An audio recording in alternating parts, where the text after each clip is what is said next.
Hey everyone, welcome to the YouTube live. This is the second one. And as I promised, I plan to do this every week. And if it doesn't happen, I'll let you know. We'll schedule it for a different day, if not Wednesday. But we'll be meeting more regularly.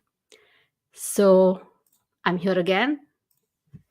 And the point of this live is to basically talk about all things dogs, dog parenting, dog behavior, and really discuss ideas, discuss topics, um,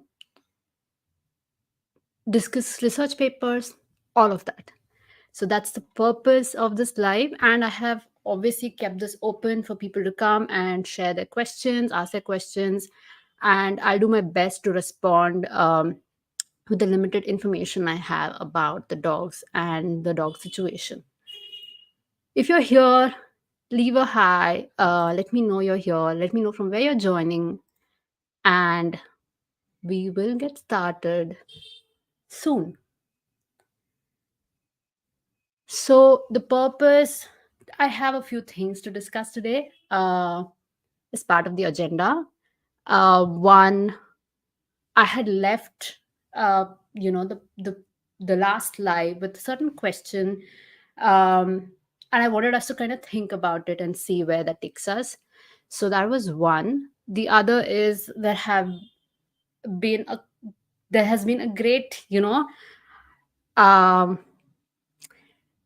conversation, I guess, or great questions on my most recent Instagram post. Um, so let's talk about that. As I mentioned, I do not want to respond to the people. I'll come to it very soon. I don't want to respond to the people, but I want to talk to those who are listening to me and those who are um, interested in what I'm saying. So that's the other thing. And of course, we will go on to respond to any questions one might have. There have been some questions on my um, Instagram in the last 1 week, so maybe we can pick some of those things. But yeah, that's the agenda for today. If you're joining me from anywhere, leave a hi and let me know from where you're joining. So let's start with the post. Um, I will see if I can link that post here in a bit. I came across this person um, yesterday, yesterday morning, because someone else on my Facebook circle shared something about them, and so I ended up bumping into their Instagram profile, and then I saw this one particular post that didn't sit right with me, right? And I wanted to talk about what were my thoughts about it. So this particular video by that individual was about how to teach dogs to focus on the handler in face of distractions or in environments where there are other distractions. And the example in the video was that of another dog. So I feel like wanting our dogs to focus on us all the time, not being given the opportunity to process the environment, um, is honestly not building any skill for the dog other than the fact that they look at the handler. So I shared my thoughts.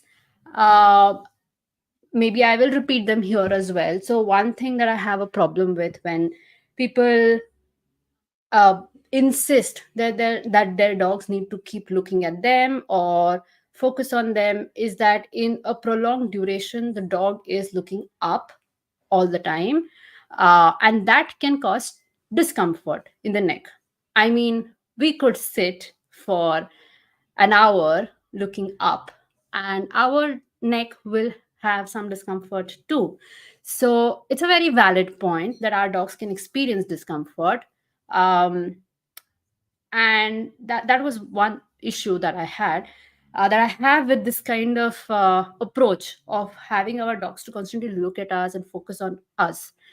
The second is that if they're looking at us, they don't have the opportunity to really process the environment around them. Are they able to figure what are the different elements in the environment? How are they communicating with these elements? Are there other humans? Are there other dogs? Are there objects, stationary or moving objects, and how do they feel about it? um, they don't get an opportunity to process this information at all, um, which means that they never develop a skill where they're put in a situation where there can be a lot of stress and lots of distractions or other triggers, and they don't know how to navigate that situation, they don't know how to cope with that situation, and they also don't know how to communicate to their caregiver figure about how they're feeling and what they'd like to do in that situation. So it doesn't really build any skill, and if that's your goal, sure. um, and then comes the fact that I feel this hyper focus on humans, this human centric approach in dog behavior world is quite toxic, in my opinion. um, so that was a post, and there was a whole host of targeting at me, and that didn't bother. That's not the problem, because I have always maintained in my social media space that I only talk to people who want to talk to me. I only talk to people who want to listen to me. And I only talk to people who have an open mind about discussing these ideas. Um, that is the only kind of interaction I am open to having on my space, on my social media. So I try my best not to respond to these things, but there were a few questions raised. First and foremost, why should you people listen to me? There was a question about what is your certification, how many hours did you put in, and how much did you pay for your certification. So I want to address that. It's a valid question. If any of you are listening to me now, live or later, it's an important question to ask. Why must I listen to this person and believe what they're saying, or even like take in their ideas? So first and foremost, I mentioned in my last video as well that I am a certified canine behavior consultant. From where? I am certified by BARCS. BARCS is a canine education institute in Bangalore. My diploma is called Applied Canine Biosocial Psychology and Ethology Diploma. It's a UK level 4 diploma requiring 500 hours of work within the diploma itself. What do we learn? I wanted to get technical about this, so I have kept the Bucks page open right in front of me so I can run through all the things that we study in this diploma. So we talk about physiology and ethology of dogs. So physiology is basically understanding how the body works. Ethology is the natural behavior of dogs. Then comes dog cognitive ethology and zoosemiotics. Zoosemiotics is basically interaction with interspecies communication, basically. And dog cognitive ethology is basically how our dogs have other ways of learning and processing their environment than just conditioning. Then there's biosocial psychology of dogs, which is basically we don't take the superficial behavior change approach, but look at behaviors as a function of the biological factors, the psychological factors, and the social factors. And application and limitations of behaviorism. The entire industry today of dog behavior is rooted in behaviorism, but we need to understand behaviorism as well as where it's applied, how it's applied, and what's its limitations. And hands on skills when working with dogs. There was a comment saying dog training is not just about keyboard, uh, whatever, and it's about working with real dogs, and sad for the real dogs and dog parents who are working with me. So I also want to say that my certification included working with dogs and ethics of working with dogs and setting up a small business. So all of these skills are part of my diploma.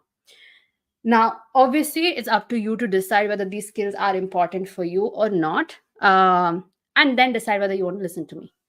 The next is, obviously, there are certain skills that are not taught, it's inbuilt, or we develop based on our socio-economic, cultural backgrounds, and that depends on our belief systems and stuff like that. Which is, I follow gentle parenting approach, and I follow dog centered approach. This is my ethics, this is my belief, this is my philosophy.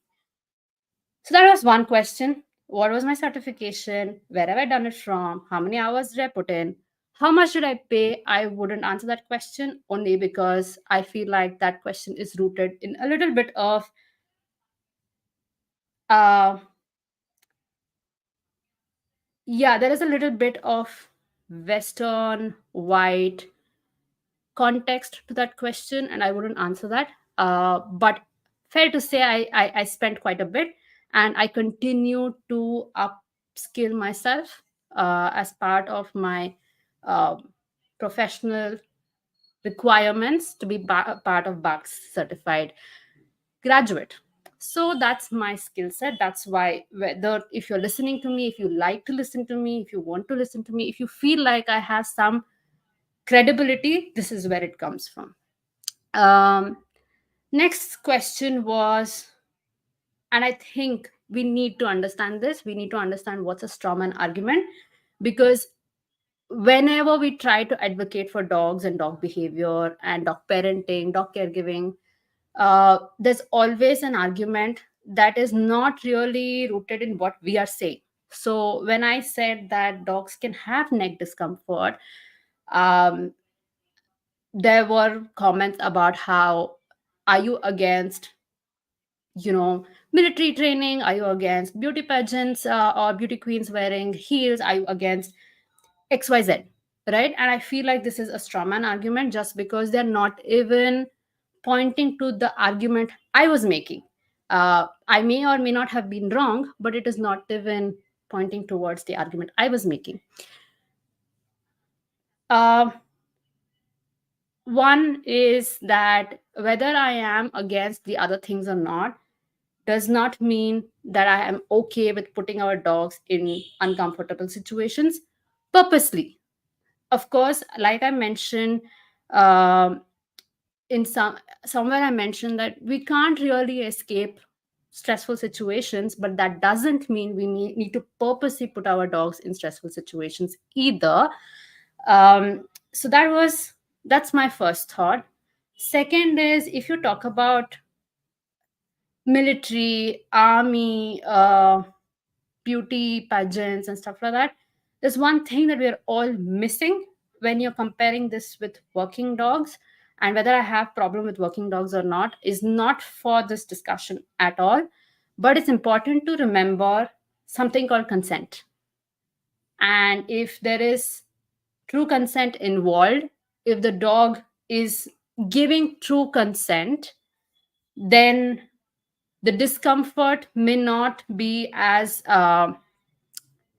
psychologically uncomfortable as it might be when put in that situation without consent. So I think it's important to think about consent when you have this argument.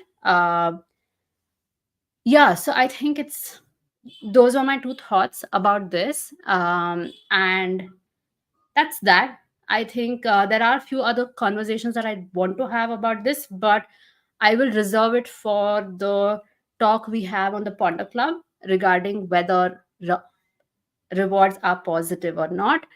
And if you're interested in that conversation, you can join the Ponder Club. It's for free. And we will meet there as well on Saturday, hopefully on at 7 p.m. IST. But that was my thought about the post put up. And the reason I wanted to bring up the strawman argument point was because a lot of us tend to encounter this form of conversation where um, we are met with absolutely unrelated arguments to what we are making. And it's a good idea to just take a step back and realize that that is not the audience that you want to be speaking to.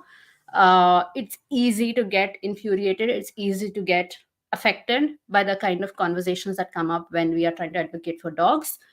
But I think it's fair to just realize that you can only speak to people who want to listen to you, right? So that was about that post, and I think that's that. I don't think I have much to talk about that at all.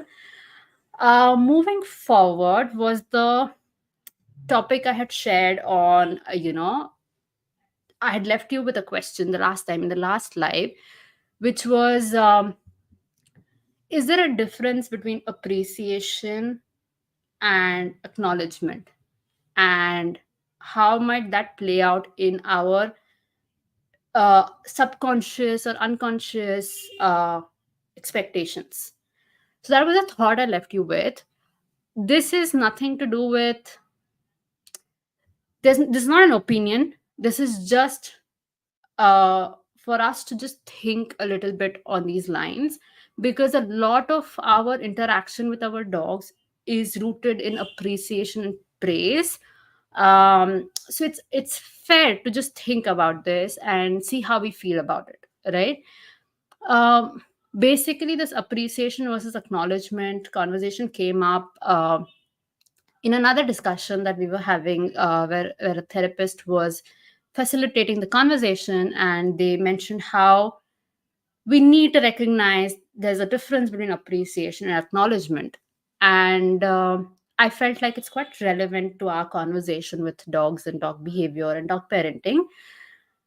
So here's where that conversation went, which is, when you appreciate someone's behavior, there is an inherent expectation or a standard that we set. So if I say that I appreciate my dog not barking in a certain situation, because that's a behavior appreciation, then we tend to set a standard of this is good and this is what I want my dog to do, and the other is not good. um, Maybe you may not say it's bad, but you're not appreciative of that space, of that behavior. So we still come with an inherent bias of, or a judgment of certain behaviors. um, when I say we have a judgment of a behavior, we have um, a perspective of a good or not good behavior, it means that we have lost the, even momentarily or even subconsciously, we are unable to look past the behavior and why that's occurring. We are still focusing on the behavior. So I think i I like that conversation about thinking about appreciation and acknowledgement. This is not to say that I don't appreciate my dogs. I appreciate my dogs as individuals. I appreciate their existence. I appreciate their presence in my life. I appreciate everything that they are and they do. And there are times, obviously, that I tend to appreciate some behaviors that are quite um, easy for us to deal with over certain other behaviors. So this is not even coming from a space of a high pedestal either. It's coming from a space of trying and then understanding and reflecting on our own ideas of behaviors and appreciation of behaviors.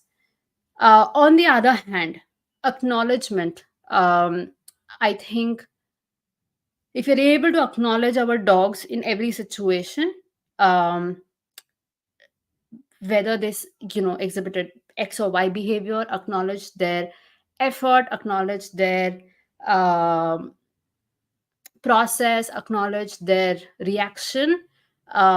It's it's still showing up for our dogs without the inherent bias or inherent judgment of their behaviors. um, so I think it's a good idea to think about when we appreciate, like for example, I have been wanting to move to a little healthier lifestyle in the last few weeks, and finally, as it comes like cliche, during new year I said, okay, this is what I'm going to do. I'm not going to eat outside as frequently as um, I used to. I am going to try and move a lot more than I used to, and that's going to be it. And when I shared this, and if I have said to anybody that, I didn't order food for these many days, or I did work out, and there's an appreciation, there's also an inherent expectation or a standard that we end up setting either for ourselves or others set for us. And I think it becomes then, um, there's an inherent pressure as well to perform to the standards, or shame when we don't meet the standards as well. um so I think it's fair to look at appreciation and see what it does for us subconsciously. When you end up praising your dog for a certain behavior, it's a good idea to maybe take a step back and say why praise this behavior versus what else your dog would do. It's obviously important to acknowledge our dogs' journeys, acknowledge their progress, acknowledge how beautifully they might be coping with certain situations. But I think we might need to just take a step back from coming with judgments of, I prefer this behavior versus this, um, and see how that plays out for us. This is not, this is uh, not an advice. This is not a, um I don't know. It's mostly thought, and it's a good idea to just reflect on it, go and see how we feel about it, go and see how it reflects when we do it with our dogs, when we appreciate versus when we acknowledge, how it is different for us, um, and maybe have that discussion as well. So that was the other thing that I wanted to talk about. I will pause here and see if you have any questions at this point about anything, and I'll wait a couple of seconds if there are any questions. Otherwise, I have a couple of other things that I wanted to anyway talk about, so we can get on with that as well.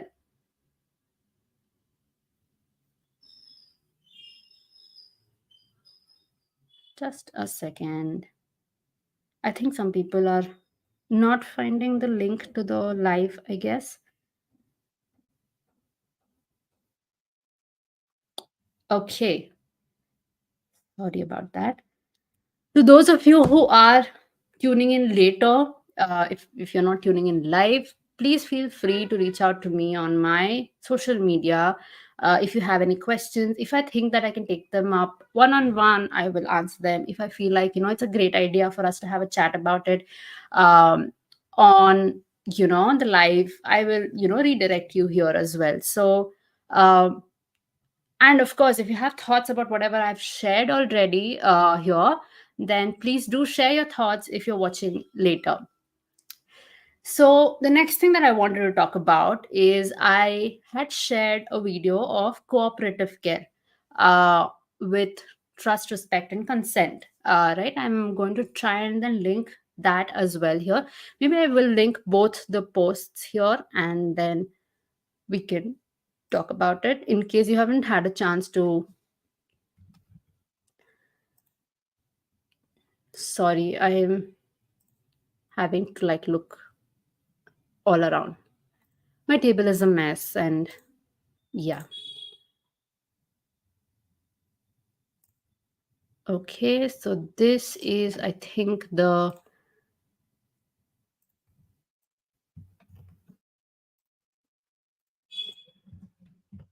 this is the post I was talking about.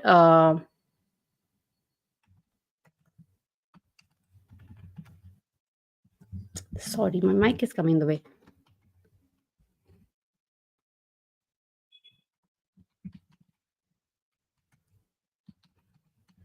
Okay, so I am obviously sharing the other post about the building focus in dogs. I have one more point to talk about that as well, because there was a fair and valid question, and I think this comes up in a lot of the things that we do with our dogs. It does come up, so I think it was a fair question, and we will talk about that.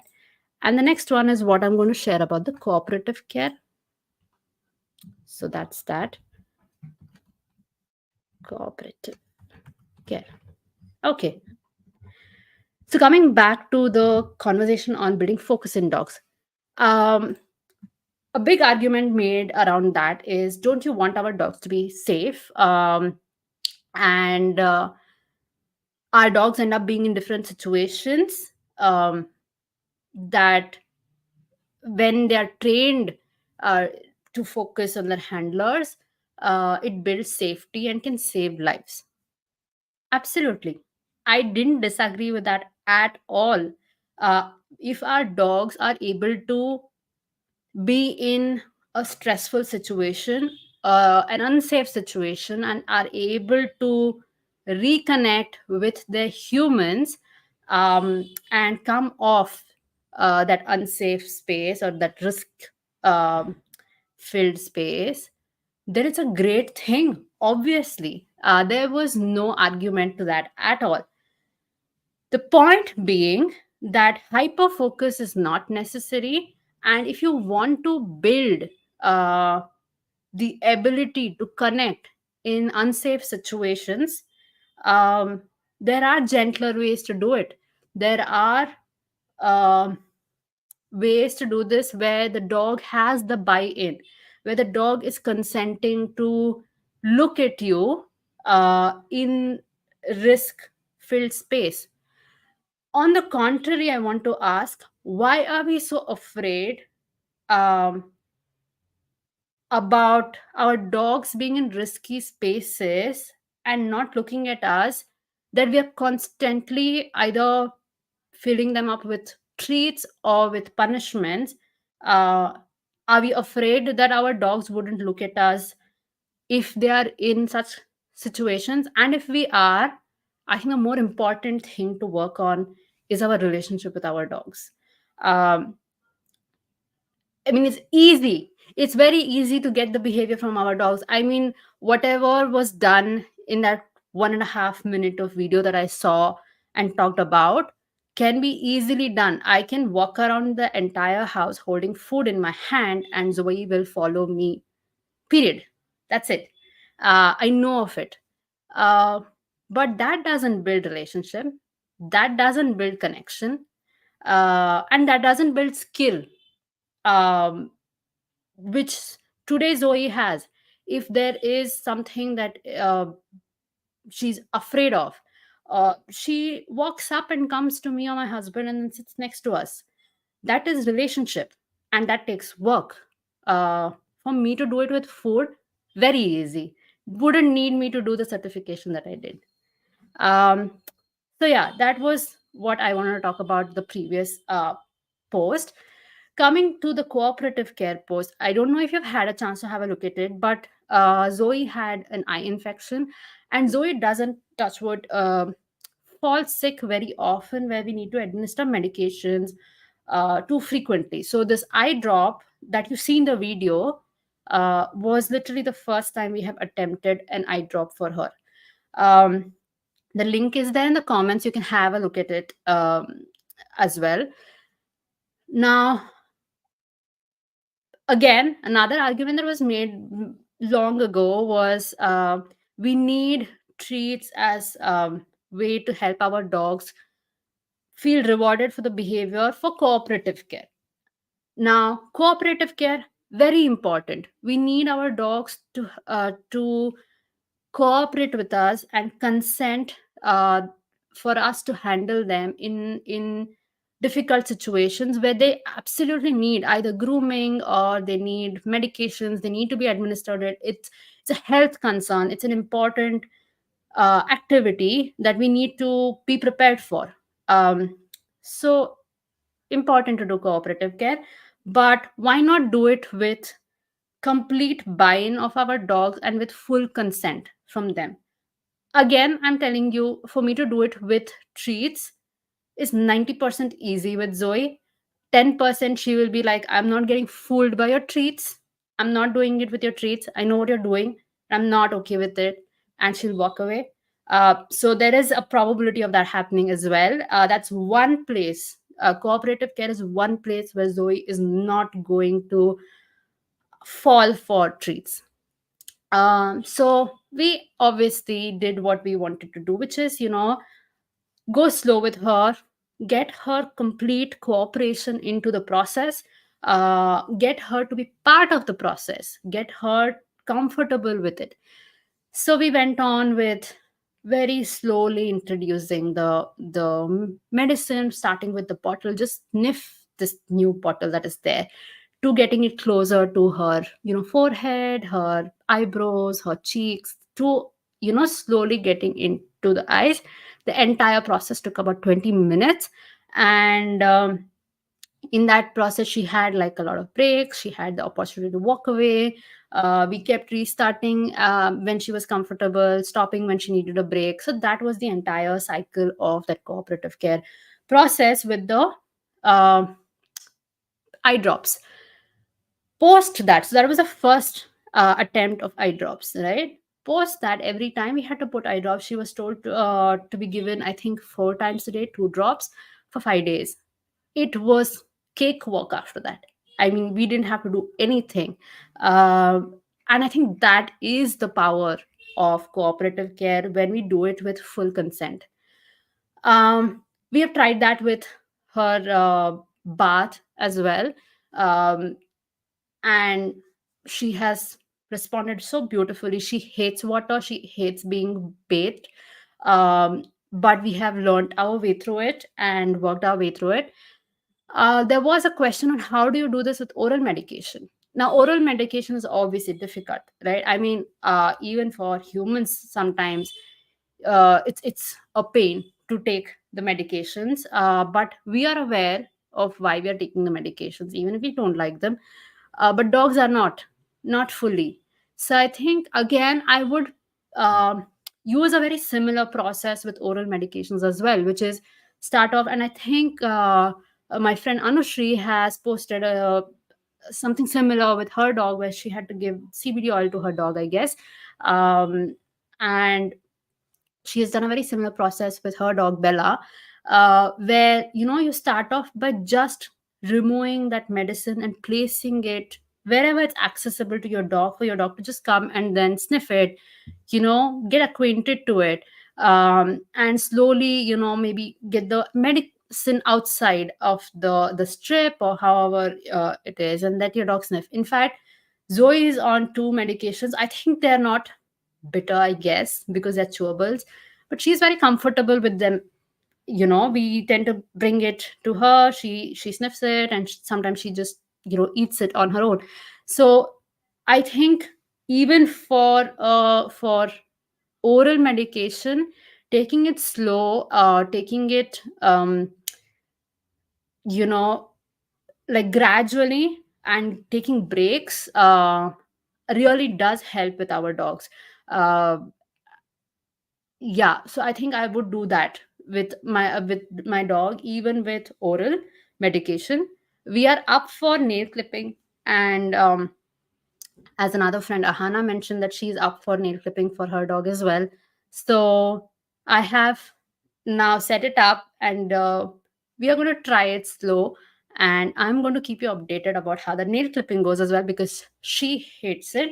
There was a time very early on when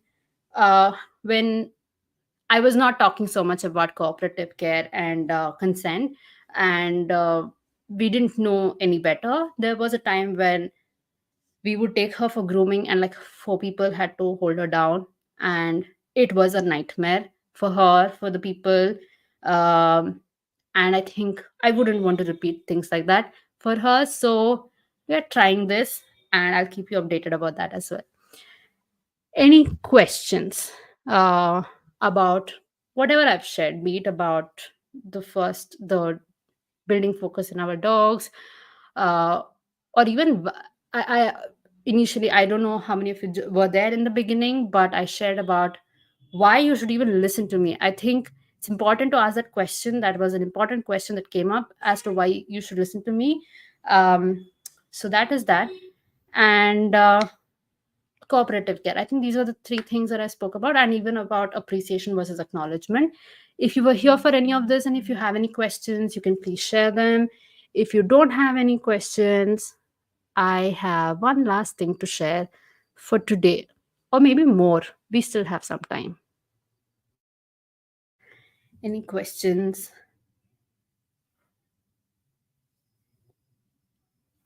So I'll wait for questions. And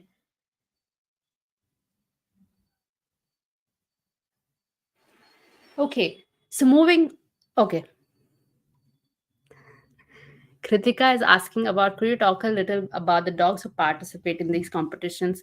In fact, honestly speaking, I wanted to bring up some papers about this, to talk about it, but it was such a short notice to talk about it with authority that I took a step back, and I was like, I'm not fully ready to talk about this with authority in front of people who want to listen and then make their arguments as well.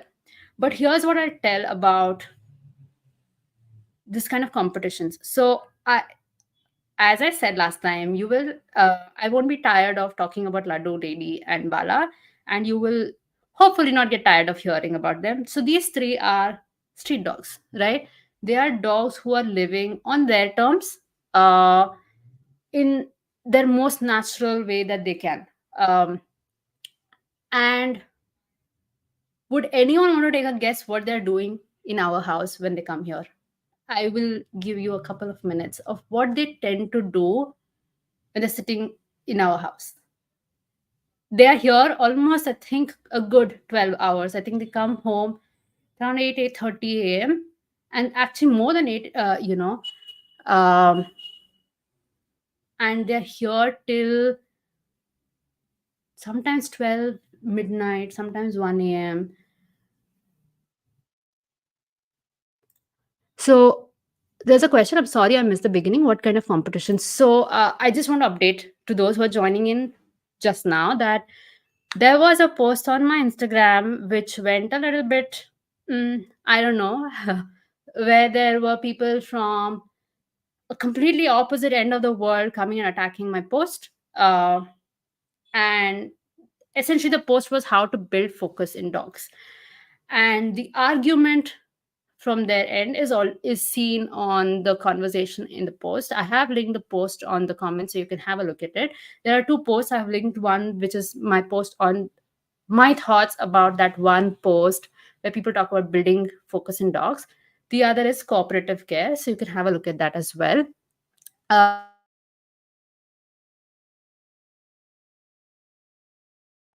An intense focus towards the handler is essential for working dogs, or dogs participating in competitions. So that is where the Kritika's question is coming from, of what are my thoughts about the dogs who participate in these competitions. And a lot of you guessed right that Laddu, Lady, and Bala are sleeping through the day. One of my streetie comes home for 12, 14 hours, and all she does is take a corner and sleep peacefully. This is exactly what these dogs are doing without an intervention from humans. Yes, they get bothered when someone comes at the door. They go woof, woof, woof, and go back to sleep. Or something happens outside which is worrying. They get up, go have a look around the neighborhood, come back, sleep. In fact, I'm guessing, even in the night time, barring a few bouts of encounters with dogs from other streets in the neighborhood, they are sleeping. And there are papers that talk about what dogs do, and a good more than 50% of the time is spent being inactive.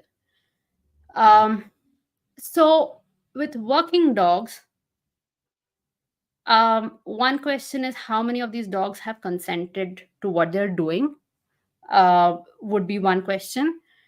Again, as I said, I wanted to bring research papers to talk about this as more than authority, but I'm just leaving you with questions to think about without making an opinion here. How many of the dogs have consented to do what they're doing? An argument comes up saying certain dogs are bred only for this purpose and they need to engage for this purpose. Uh, I think it's a good idea to again think over the fact whether species physiology or breed physiology, which trumps what, um, and are we relying on thousands, tens of thousands of years of evolution, or are we relying on a few hundred years of modern breeding practices? So it's fair to think about these things. And finally, look at papers to see what our dogs do naturally without human intervention, without humans compelling them in either way to perform one way or the other, and see what they tend to do the entire day. There are papers, I think, by Anandita Bhadra. There's paper. Of course, Sindoor has done this research as well independently and then shared it on her Lives of Streeties blog.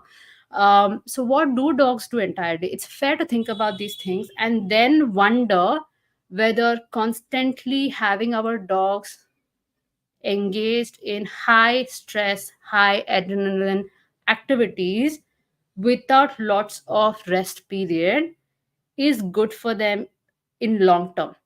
I think there is also good amount of research on how over exercising, um, over strenuous activities, even in humans, can cause cardiac problems, can be fatal. So I think it's good to think about how these things might affect our dogs in the long term. And most importantly, where does consent come in all this?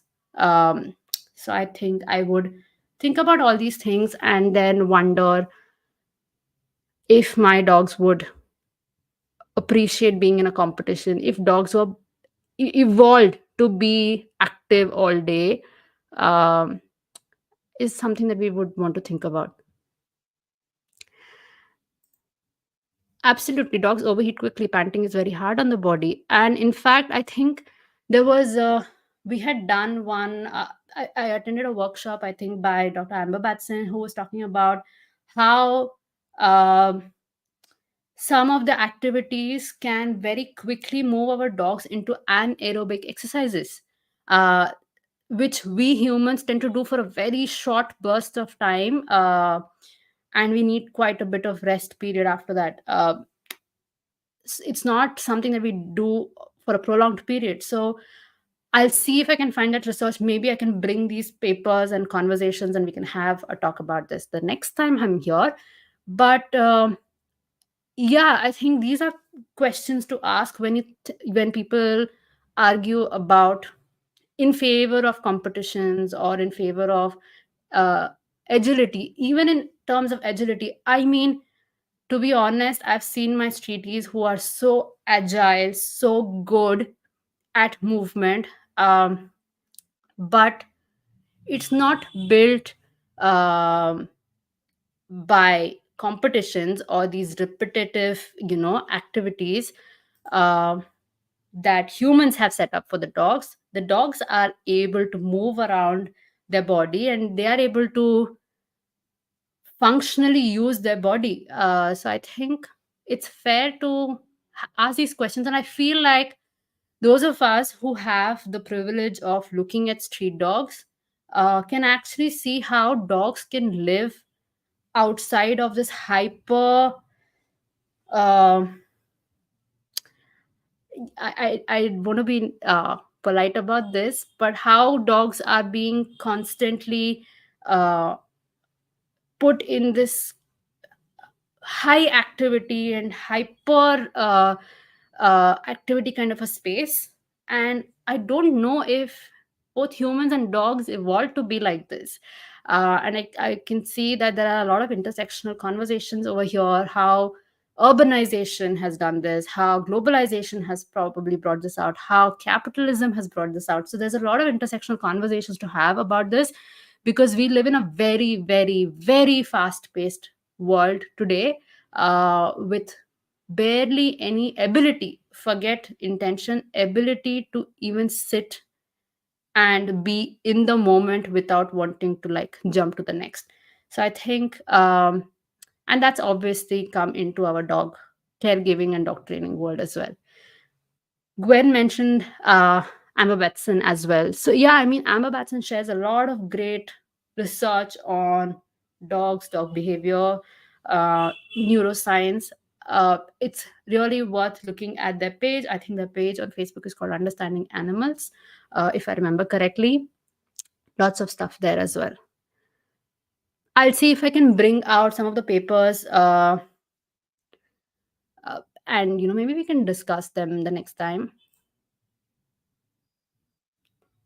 Yeah, I mean, like being adrenaline junkies, or adrenaline seekers, or high rush is seen as such a um, desirable thing in today's world, and by extension adrenalized dogs are seen as happy. um, yeah, I guess that will take us to a whole other conversation.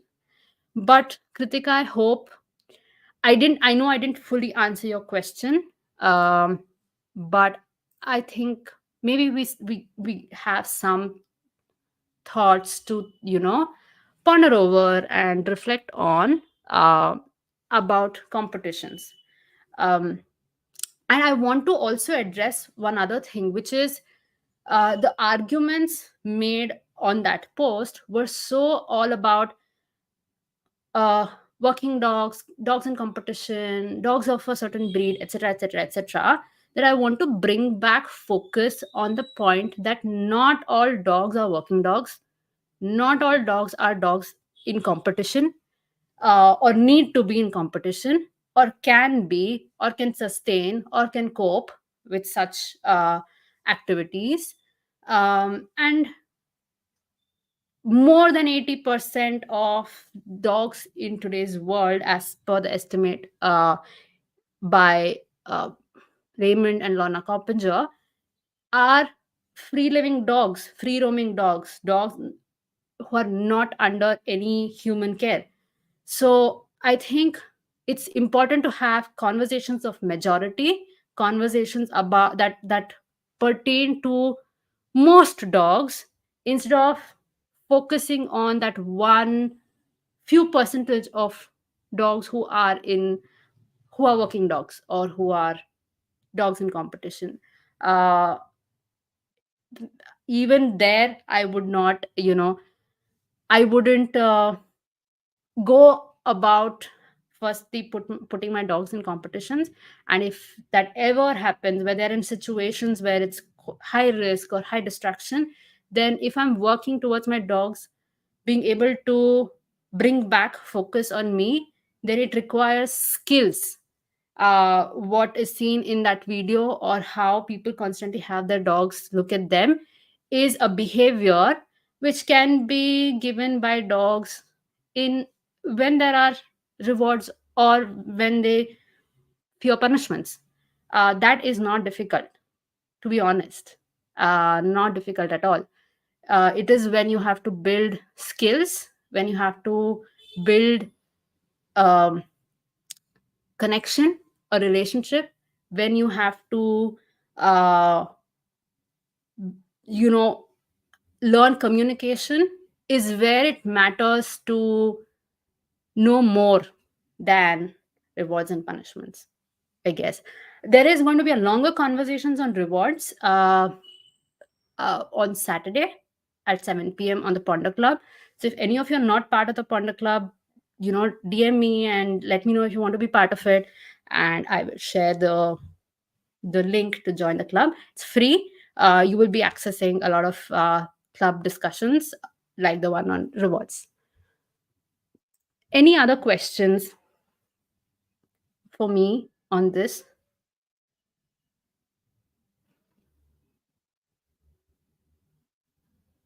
I think Gwen made a good point that, we see highly adrenalized dogs as happy dogs. Lots of people see that because somehow uh, the popular media around dogs has been these high adrenalized, hyper dogs, which are seen as happy dogs. Um, we don't see our street dogs just doing street dog things. I mean, Laddu is so hilarious sometimes, and so is Lady. There are times when Lady and I are playing. She loves to like catch my hand and catch my paw, and we keep playing. Isn't that a happy dog as well? I wonder. I wonder if people would see our street dogs who are not running in a frenzy and highly adrenalized, and then wonder if these dogs are happy or not.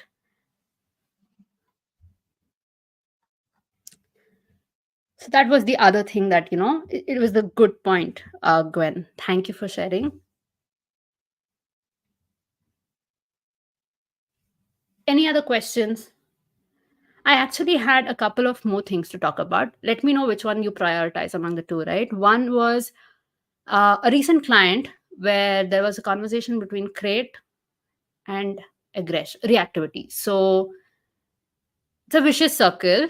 So the dog is in crate because the dog is reactive, and or is the dog reactive because the dog is in crate? So good, fair question to ask. So that is one. The other was, there was a recent article that went a little around in the dog circles on Facebook about, does it matter if dogs are walked in the city or in nature? These were the two things that I thought we might want to talk about.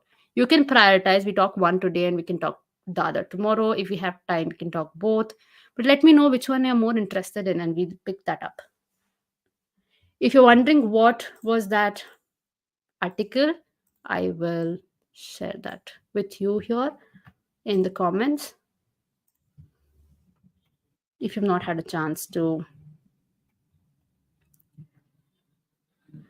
Kritika says she would like to hear about the crate one. Yeah, I find that interesting too because, okay, so let's pick that up. First come, first serve basis, right? Okay, so I have a new client who came in talking about how their dog is a little hyper or slash reactive around people, and this person is recently married, and so their wife is afraid of the dog, and the dog is being reactive towards the wife as well, and the dog is kept in the crate when the client is not around, um, because there's nobody else who's the prime who is a caregiver. So few things about this, right? So I come up with the, like in the recent few weeks, there have been couple of cases where crate has come up as for two reasons. One is safety, the other is because a dog would access things around the house, right? uh, Now, for the dog accessing things around the house, I think I need to keep reiterating this, that if you're getting a dog home, dog proof your house, just like you would do when you get a baby home. It's very important that you relook at your house and see whether it is conducive for a dog to live in that house. What are they able to access? What are hazardous for them? What are unsafe for them? What are things that are precious for me that I don't want to lose because my dog would chew on it? Um, it's important to relook at your house, because at the end of it, now it's your dog's house as well, right? And you have to make it conducive for your dog to live. I think Anushri and I did a live on this few weeks back. It's there on my YouTube channel. You can find it and then listen to that interaction. I think it was a great conversation with Anushri. But dog proof your house. by putting your dog in the crate because you feel like your dog will access everything is just suppression, um, of or or confinement. You're not again building any skill for the dog. You're not letting the dog engage in natural behavior, which is basically just being curious about their environment. You're not even letting the dog access safe spaces, right? For example, let's take this client's dog. Hypothetically, what if the dog wanted to access the caregiver figure, the attachment figure, in need, when they need safety? They're not able to access because the crate is closed. So there's no freedom, there is no choice. And this is an important analogy I keep trying to give, and I think thanks, or I shouldn't say thanks to COVID, but because we've gone through COVID, we have gone through lockdown, a lot of us have experienced how it feels to be robbed of a choice. I personally am not someone who would venture out, or I'm not a outdoor person at all. I'm a homebody. You will find me at home most of the time, and I'm happy sitting at home as well. But COVID and lockdown happened, and I was stressed and I was anxious, and I didn't feel nice about the fact that we were not allowed, we were not given the choice to go out. And that shows how important choice is for a lot of us. Just the ability to engage in one versus another, right? Like, having the choice is so important, and loss of it can be huge stressor. So our dogs being in crates can be such a huge stress for our dogs, right? So there are so many issues when we use crate as a way to replace, or not do puppy proofing or dog proofing the house, right? There are, detrimental effects for the crate. But now comes the point of, the dog has reached a point where the only way they're able to cope, or communicate the need for distance, is by growling and maybe sometimes even reacting and lunging, right? So now we have created a space where the humans are afraid, and the dog doesn't have any other way to cope with the situation. And so it's a, I think, you know vicious cycle, right? Are you putting the dog in the crate because you're afraid, or the dog is getting reactive or using certain communication signs because they don't have the freedom to walk away? Now, with the client, I did obviously tell them that you need to let go the crate, right? And instead, use reassurance signals, use good body language like curving around the dog, hand signals to reassure the dog. Don't do full frontal approach. Maybe even move the dog's bed from one spot where this other person, this client's wife, was constantly moving past the dog. Why not move the dog's bed from there to another spot where, the wife is not walking past the dog constantly? Or switch, the sides, the bed sides for the client and his wife, so that, the wife doesn't even have to walk past the dog constantly. So there are many ways to creatively do this, right? And obviously I mentioned to the client that you have to be there in the initial periods to be the barrier between your dog, because your dog sees you as the caregiver figure, uh, and for your wife, so that, both of them are feeling safe, right? And you can reassure both of them. Then comes the point of uh, baby gates. I don't know why people are not using baby gates still. I think that has been such a blessing for so many of my clients, and for me as well, where it is a great way to physically separate spaces while still not shutting out dogs, or uh, having them confined in very small areas. So I normally suggest my clients to use baby gates as creatively as possible in whatever spaces. One of my clients who had dogs who both, they were reactive towards each other, had like, two baby gates where, yeah, towards a door and then an arch, so that the dogs don't reach each other, even if there's one gate which is open by mistake, and more space between them, right? So I think that's one.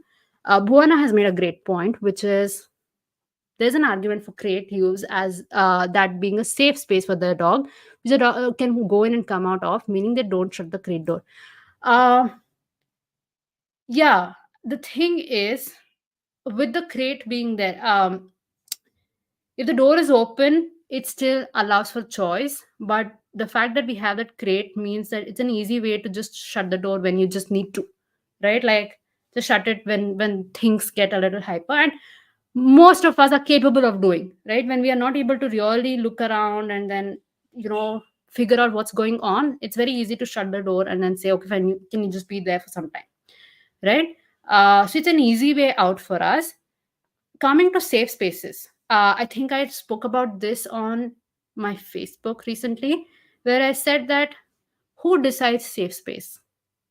Who, uh, w- if I have to be taught that this particular space is safe space, then am I just being taught how to behave in order to feel safe, or am I actually feeling safe? There's difference between giving behaviors of safety versus actually feeling safe. um, about how, let's say for example, I feel safe in my house, I feel safe in certain relationships, I feel safe with my husband, I feel safe with my parents, I feel safe in my room. And that safety comes from within, because the space that has been created, the is one that instills safety. It creates safety for me. I can feel comfortable. I can access that space when I want to. I can go out of that space when I want to. And my safe space may not be the same as your safe space. Your safe space might be a friend's house. Your safe space might be a washroom, right? So, who decides what is a safe space? I gave examples of Laddu and Zoe. They both have very different ideas of safe spaces. For Zoe, wherever there's a human, and specifically me or my husband or my parents, that is her safe space. Doesn't matter where. We could be sitting in center of a street, and that could be her safe space if that is where we are. For her, the place, it's not a physical place, it's mostly the humans with whom she has a relationship with. That's her safe space. Laddu, on the other hand, the other day came and then sat under this desk because something happened outside. There was something that he got scared of, and then he came and then sat under this desk.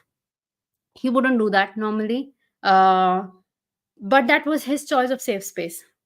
And I think a good idea about creating safe spaces for our dogs is firstly understand preferences. In fact, ladies safe space is on, like, at a higher, uh, at a height, right? I see, even when she sleeps on the street, she never sleeps on the street. There are these ramps in front of all our homes.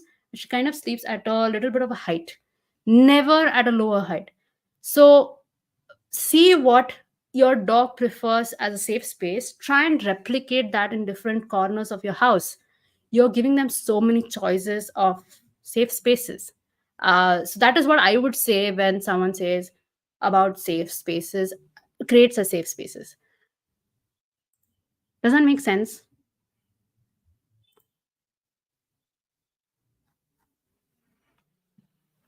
Any other questions about this? Do we still want to, it's 8:05, so we are about, it's 8:04, we are about 4 minutes over our 1 hour period. Do we want to talk about that paper, or shall we keep it for the next session? I am open for both. Any questions you might have, any follow-up thoughts you might have. uh, I want you to kind of use these spaces to just bounce off ideas. I'm not here to um, give anyone um, lecture. This is not lecture, this is not webinar, this is not a workshop. I want you to use this space as a place where you we can, like, just discuss ideas, think about, critically think about things, come up with different uh, arguments to a particular line of thought one might have. So feel free to use the space as, you know, as such. And if you have questions about your dogs, while this cannot be a consultation and this cannot be very specific to your dog, as I said, we'll keep like figuring out what are different ways to approach that problem, if not really address the problem itself. So use the space for all of this. It's not here to come and lecture anybody. uh, I'm doing this because I love talking about all the things that are there in my uh, head, right? Like, you know, it's a great space to just come and then uh, share my thoughts and share the ideas and see what other people are thinking about same things, uh, and all of that. I like your thoughts on safe spaces. Yeah, I mean, thank you, but I think it's great to look at it in that manner, right? Safe spaces should be safe for the individual in question, and it should. I mean, I can't be trained to feel safe in a certain space, and if I need training, then I don't truly feel safe there. I'm having to be taught that this is how you need to behave in this space, right? So I think it's fair to think about it in that manner. And the more we give our dogs the respect that they can have these thoughts, they can have these feelings, they can have these preferences, they can have opinions about things, the more we'll probably get curious about all of this. Love listening to your thoughts. Thank you, Gwen. I mean, I don't know. Okay, I'm very awkward with this kind of appreciation. Um, but yeah, I feel like um, there's no point in gatekeeping ideas that we might have. And at the end of it, we're all doing it for the welfare of the dogs, all of our dogs. And if we can share ideas, we can bounce off thoughts, bounce off ideas, discuss them in this manner, then I think dogs benefit at the end of it. I'm honestly enjoying doing this more than sharing like 30-second, 90-second clip that leads to a spiral of comments, apparently.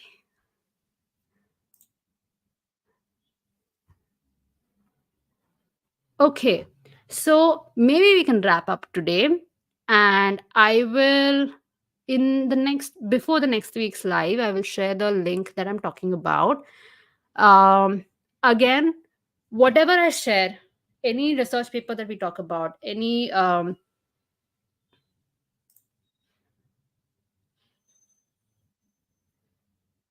it's not a fair choice if you can choose between a good and a bad thing. It's only fair the options are equal, right? Yeah.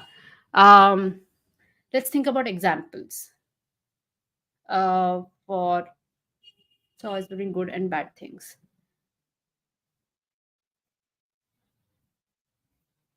Yeah, I mean, if you would say, tell me, you know, go and stay with X person, or stay in my house, and that X person is not someone I like, it's not a true or fair choice, right? I'm guessing this is where you're leading with this point.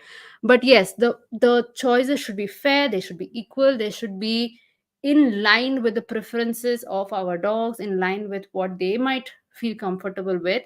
Um, like for example, with Zoe, right? I think I can give a better example with Zoe. She hates crates. She hates, forget crates, she hates any door being shut on her and being left alone, right? Now, I can't give her that as one choice, and second choice being sleep on the floor, right? Because both options are not something that she'd prefer.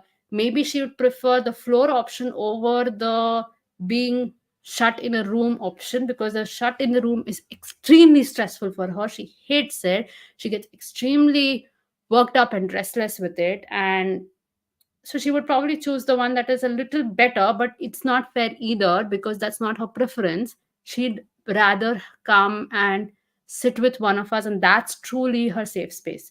That's truly what she would choose. The fair and equal option would be if me and my husband are sitting in two different spaces, then she can choose to go to either one of us, and that is where the choices come from. Where she can choose either one of us. Uh, who are truly her safe spaces, her truly her uh, caregiver spaces, the ones that she would reach out to in times of distress. And that, I think, would be uh, both are equal choices. I can't give one bad choice and one slightly better choice and say, now this is what you're going to choose. And that's a fair choice. Um, so, yeah, I think that's a great point, I guess. If I got it correctly, correct me if I'm wrong. Um, so, as I was saying before the comment, that next week we will talk about that article. So the article says, and there's a paper on it. Basically, the article is based on a paper where the researchers, once again, compared whether dogs do better in nature walks or they do better in city walks. Now, I won't particularly discuss the paper itself or the article itself, but I want to get into um, how some of our thoughts or some of our ideas of, let's say, sniffaries or loose leash walking or long leash walking can be taken off very out of context and presented in this manner, right? And I want us to really look at this in a more uh, critical lens, right? No, nothing to do with the paper itself, nothing to do with the article itself, but how some of the ideas that we talk about can be taken with a very narrow lens, and then then make opinions and opinion pieces about it, right? So maybe we'll talk about that. What do you think about the topic? Do you have anything else you want to talk about? You can share that as well. If there are any other topics, if you want me to talk about a research paper, it'll be a good idea if you can just share the paper a little in advance so that I study and then come. Maybe, yeah. So I think these are good ideas. Of course, as and when I come across a certain thought, an idea, a quote in the book, this is how ideas come, right? Like, you read something, you watch something, and it brings up a thought, and then you want to discuss about it with people, and I think I want to discuss with you all here. So let's do that. If you have any ideas or conversations, since the topic is like open topic in most of these lives without any agenda, we can come in and talk about anything. You can ask about anything. If I'm not prepared, I'll let you know and tell you that I want to read up more about this and then come back in the next live and talk about it. um, so that's about it. We are having a Ponder Club event. If you don't know what the Ponder Club is, it is a club started by the Bucks graduates and students. And we kind of come in and talk about all of the topics like this. And the upcoming event is about, are rewards positive? I want to have a conversation about that as well. And a lot of the things that I want to talk about today in terms of building focus had ideas built on that as well. So I wanted to keep it for that session. It's happening on Saturday at 7 p.m. If you are not already in Ponder Club and but want to access this event, then drop me a message either on Facebook or Instagram, wherever you are. We are in touch, and I'll share the link to the club if you want to be part of it. It's a free club. You access this and a lot of other events. And yeah, I'll probably see you there this Saturday at 7 p.m. If there are no other questions, then I think this is a good time to end the live. If you are watching this, if you like what we are talking, please do leave a like for the video, subscribe to the channel. I do want to focus a lot more on YouTube because I think we can have a lot more nuanced conversation here than on any other channel. So I'd love if you people share your love here for me. And I will see you next week then. If there are no other questions, if there are any thoughts that you have that you want to talk about privately, you can obviously DM me. And I am obviously available for consultations as well if there's a need for that.